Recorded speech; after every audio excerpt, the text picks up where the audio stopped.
Salut à vous et bienvenue dans cette nouvelle vidéo. Déjà, j'espère que vous allez bien. Comme vous l'avez déjà sûrement vu au titre, mon cousin a obtenu son visa d'étudiant récemment. Et je me suis dit que ça pouvait être une bonne idée de faire une vidéo par rapport à ça, puisque c'est moi qui l'ai aidé dans tout le processus et c'est également moi qui lui donnais des conseils sur comment faire les choses. Et je me suis également dit que ça pourrait vous aider davantage à comprendre comment le processus se passe et également vous donner un peu de courage. Donc sans plus tarder, je vais commencer par vous présenter son profil parce que vous devrez savoir que aux yeux de l'immigration, nous ne sommes pas tous égaux. C'est-à-dire en fonction de l'âge que nous avons, de notre parcours scolaire ou de notre précédent parcours professionnel, nous ne sommes pas tous pareils. Donc déjà mon cousin, il a 20 ans, donc il est né en 2001 et puis il a un baccalauréat en mathématiques et en physique.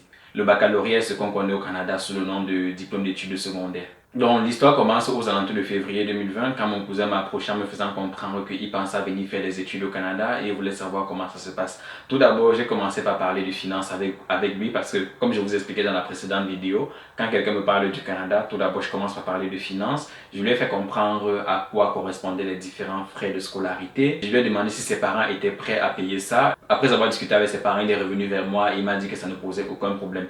À la base, il voulait qu'on fasse une demande d'admission pour une université parce qu'il voulait étudier le génie civil. Sauf que je lui ai dit que même si tu veux étudier le génie civil, en fait, je pense que c'est mieux que tu fasses d'abord 2 ans dans un collège parce que les frais de scolarité dans les collèges sont moindres que les frais de scolarité dans les universités. Donc, je lui ai fait comprendre que tu fais tes 2 années au collège où tu payes moins et après tu fais tes 2 années de bachelor en fait dans une université et tu obtiens ton diplôme. C'est-à-dire qu'au total, ça te fait 4 ans, mais tu payes moins que celui qui a fait directement 4 ans à l'université.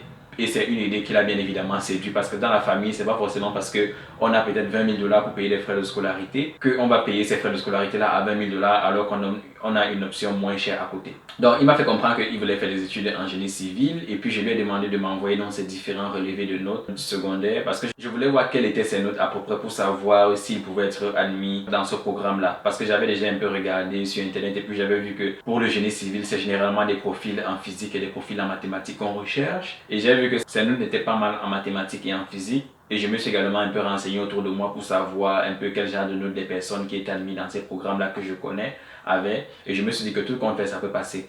Donc, on a fait la demande d'admission au collège communautaire du Nouveau-Brunswick en février 2020. Sauf qu'il y a la Covid qui est arrivée en mars. Donc, on s'est dit, c'est pas grave. Et puis, on a attendu août 2020 toujours pour faire une autre demande d'admission. Et puis, on a fait la demande d'admission. Il a eu son admission en novembre. Mais il ne voulait pas commencer à rassembler les documents de demande de visa à cette période-là. Donc, il a préféré attendre le début de l'année, c'est-à-dire le mois de janvier après les fêtes.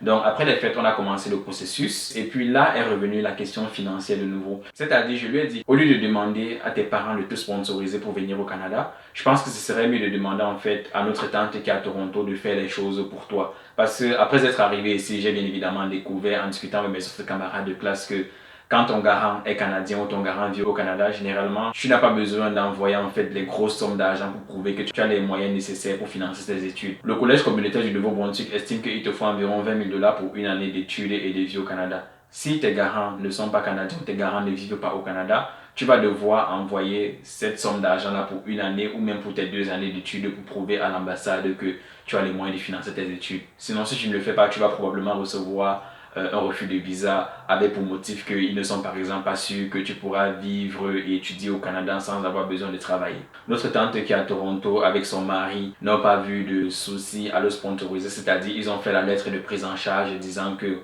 oui, ils allaient faire tout ce qui est nécessaire pour payer ses frais de scolarité. Ils ont envoyé leurs différents relevés de paye, leur contrat de travail, leur relevé bancaire. Et ils ont également ajouté leur relevé de taxes de l'année précédente et puis leur document d'impôt de taxes foncières puisqu'ils sont propriétaires ici. Donc après avoir obtenu ça, on était déjà OK du côté financier. Et un autre point que je vais souligner, c'est que pour voir comment c'est facile, je vais vous dire que pour les relevés bancaires qu'ils nous ont par exemple envoyés, dans leur compte, il n'y avait même pas la moitié de ce que l'école demande pour une année de vie et d'études au Canada.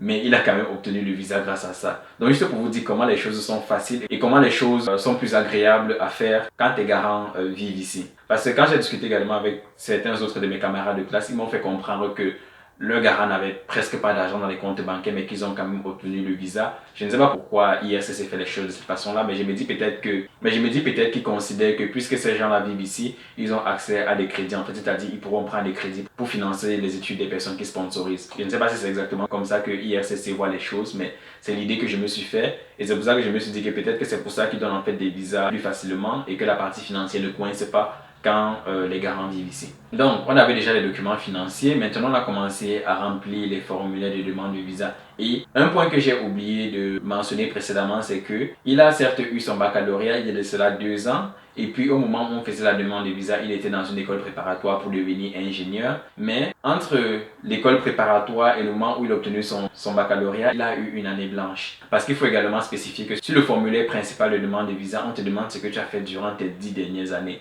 Et le conseil que je vais vous donner, c'est que si vous avez par exemple fait les cours de langue, c'est-à-dire cours de langue, je vais dire cours autres que le français et l'anglais, je ne pense pas que ce soit une bonne idée de les mentionner parce qu'on pourra avoir l'impression que tout ce que vous recherchez, c'est quitter votre pays pour partir dans un pays étranger. Ça pourrait être une bonne idée de mettre des cours d'allemand et de français. Si c'est ce que vous avez fait pendant une période, parce que vous pouvez expliquer ça par le fait que le Canada est un pays bilingue et que vous vouliez davantage vous intégrer au pays. C'est pour ça que vous avez par exemple fait des cours de français ou des cours d'anglais. Mais généralement, quand on fait des cours par exemple d'allemand, italien ou des cours de langue en fait qui n'ont rien à voir avec le pays dans lequel vous faites la demande de visa, ce n'est généralement pas bien de le mentionner parce qu'on a l'impression que tout ce que vous voulez c'est quitter votre pays pour ne plus jamais revenir. Surtout quand on sait que vous venez d'un pays qui n'est pas très développé. Donc, c'était qu'une petite parenthèse. Puisque sur le formulaire de demande de visa principal, on demande de justifier ce que tu as fait durant les 10 précédentes années. Il a bien évidemment mis ce qu'il a fait pendant les 10 précédentes années. Et puis, pendant cette période, il n'était pas également très réactif pour remplir les différents formulaires et pour agencer les documents comme il fallait. Parce que comme vous savez,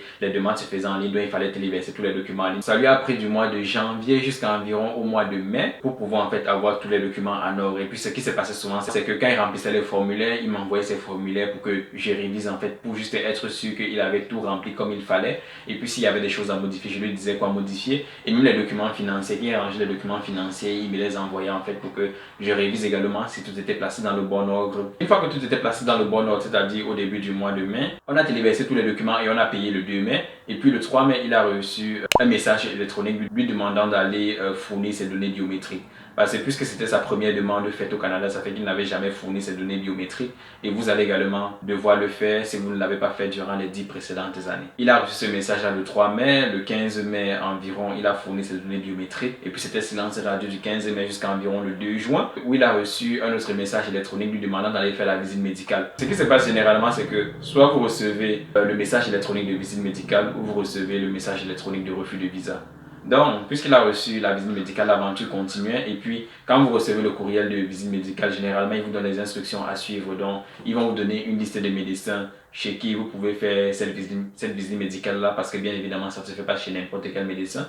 Ça se fait chez les médecins accrédités que IRCC aura choisi. Donc, il a reçu le courriel de la visite médicale le 2 juin et puis il a fait la visite médicale aux alentours du 13 juin également. Et quand vous faites même la visite médicale, ce qui se passe, c'est que après le médecin chez qui vous l'avez fait se charge de transmettre votre dossier à IRCC. Donc, la visite médicale s'est bien passée, les résultats ont été favorables, c'est-à-dire qu'il n'avait pas de maladie. Parce que le but de la visite médicale, c'est juste se rassurer que vous ne serez pas une menace en fait pour la population canadienne. Donc, on vous fait une radio pour vérifier que vous n'avez pas la tuberculose et puis on vous fait des tests comme par exemple le VIH et d'autres infections sexuellement transmissibles. Je pense qu'on fait également un test de vue. Même si votre vue n'est pas très bonne, ça ne va pas vraiment vous affecter. On fait également un test je pense que c'était un test de réflexe qu'on m'avait fait.